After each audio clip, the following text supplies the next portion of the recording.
Hi, in this video I'm going to show you what happens when you buy a call and hold that call contract until expiration date. I'm going to explain to you in step by step what happens when you buy a call and hold that until expiration date. I'm going to try to explain that in layman's term. So what that means is that I'm trying to explain this as if you're like a 5-year-old or someone who's really new, who's into options, just so they can better understand what's happening. And this will be coming from the perspective of a buyer. So when you're buying and selling a call, there are two people involved. There is the buyer of the call and the seller of the call. So in this video, I'm just going to focus on the perspective of the buyer. Next, I'm going to give you two scenarios of what happens when you buy a call until expiration. And there's really only two things that can happen. One is that it'll be above the strike price that you choose, or it'll be below the strike price that you choose. And I'll be showing you two specific examples when that happens. Lastly, the most important part is that what can you gain or what can you lose when you buy and hold that call until expiration date. So first, let's start off with the definition of a call contract. A call contract gives the owner of the contract the right to buy 100 shares of the underlying stock at the specified strike price, before until the expiration date. So now let's get into specific details. So let's say you're looking at Apple, for example. The current date as of right now is September 3, 2021, and the current share price of Apple for one share of Apple is $153.95. This is just the facts. So you're looking at Apple because you are bullish on it. You want to own it. You think that it'll go up. You think it's a good stock. So you decide to choose Apple as your underlying stock. Now you get to choose an expiration date. You think that Apple will be going up within the next few days or few weeks. So you go out, you scroll out to the right, and you choose an expiration date of October 15, 2021, which is approximately about 42 days away from now. You think it'll be higher than the current share price of $153, so you choose a strike price of $155 flat. And you can see on the screen that the break-even price is $159.40. And what that breaks down into is that it'll be the premium cost to the right, $4.40, and the cost to buy 100 shares of Apple at that strike price. And so today you go ahead and you buy a call on Apple expiring on October 15, 2021 with a strike price of $155. So you will see today your balance go down by $440 because you bought that contract. Again, you're buying not the share price, you're buying a contract. Basically, you're buying this piece of paper saying that I will buy 100 shares of Apple at $155. You're not buying the stock, you're buying this contract, this piece of paper. And that piece of paper costs $440. So now let's talk about the different scenarios that will happen when you buy this contract. The first scenario is that it goes above your strike price. That means that anything above $155.01 is considered above your strike price. So looking at this graph, today the price of Apple stock is $153.95. Throughout time, a few days, a few weeks, it goes up and down. And eventually, on October 15, the stock happens to be at $162.52. So now let's go over the transaction history as to what happens when it is above the strike price. So the first thing that happens is, again, on September 3, right when you bought that call contract, you will see that you will have lost $440 from your balance, whatever brokerage you have, because you bought that contract. So on September 3, you lost $440, but you also received one call contract expiring October 15, 2021 with a strike price of $155. And as you wait until expiration date, you will see the price of your contract go up and down variously throughout the days. But we're not going to be talking about the price of that or anything. You're just going to keep and hold it until the very end, until October 15. So October 15 comes around and the price of the stock is now $162.52, and that is considered above your strike price. So you're basically in the money. Now what happens on October 15?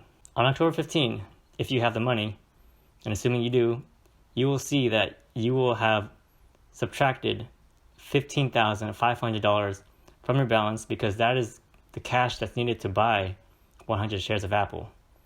Again, this is an agreement that will happen automatically if you have the money in your account to buy these shares. So on October 15, you will see that you have lost $15,000, but you will have gained 100 shares of Apple. So it's just a transaction from cash to stocks. So in summary, here's what happened.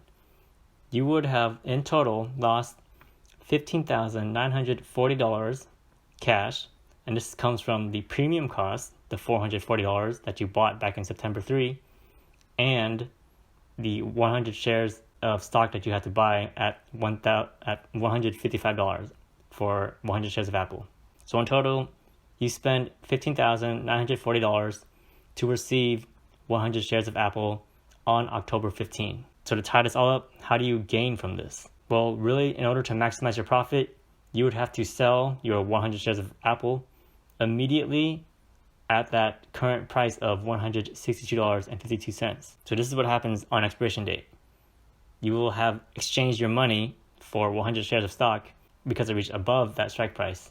And in order for you to get back what you lost or to make money, you would have to sell your 100 shares of Apple immediately. If you do that, you will see that you would have received $16,252 for a net total profit of just $312.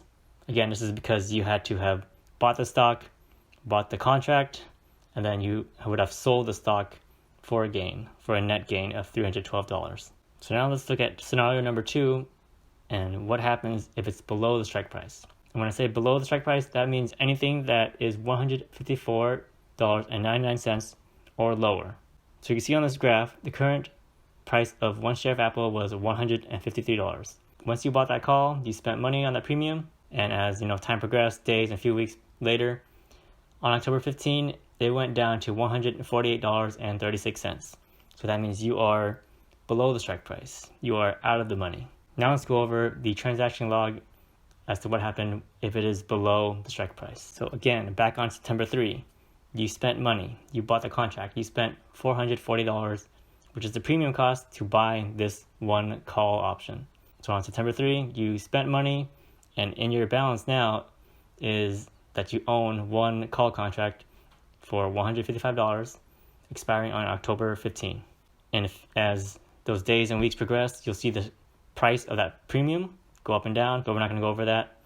Eventually on October 15, because that contract was below your strike price, it is considered worthless. That means that value, that piece of paper that you bought that used to be $448, it now costs $0 because it is worthless. It expired worthless. So on October 15, you have a piece of paper that costs $0, so you do not get that 100 shares of Apple. So here's the summary of transactions that is for scenario 2 when it is below the strike price. In summary, you will see a total loss of $440, assuming you didn't do anything else. And this is just from the premium cost that you had to have spent in order to buy this one contract. So because it is below the strike price, because it is out of the money, you will have received 0 shares of Apple, and you would have only spent $440 on this piece of paper, on this call contract. So in the end, again, if you didn't touch anything, if you didn't buy or sell or do anything else about it, you would have only lost $440. And after, say, for example, October 16, that call contract, that piece of paper, is gone forever. You lost your money, you lost that piece of paper, now you just continue the cycle. All right, that is all I have for this presentation. This is what happens when you buy a call and hold it until expiration date. Again, I didn't go into specific details as to how much the premium cost would be if you were to buy and sell contracts. All I talked about in this video was what happens when you hold that call contract until expiration date and when you have an assignment or not. So I hope this video helped clarify some questions. This is just to explain to some people who are confused or maybe are scared to hold a call contract until expiration date. It's not as confusing or scary or risky as you think it is, so long as you are, I guess, in the money and are able to profit off of whatever you speculate. In the future, I do plan on making more videos like this, so just go ahead and leave a like, share, subscribe if you're interested, and I'll keep you updated on other video posts. That's all I have. Goodbye.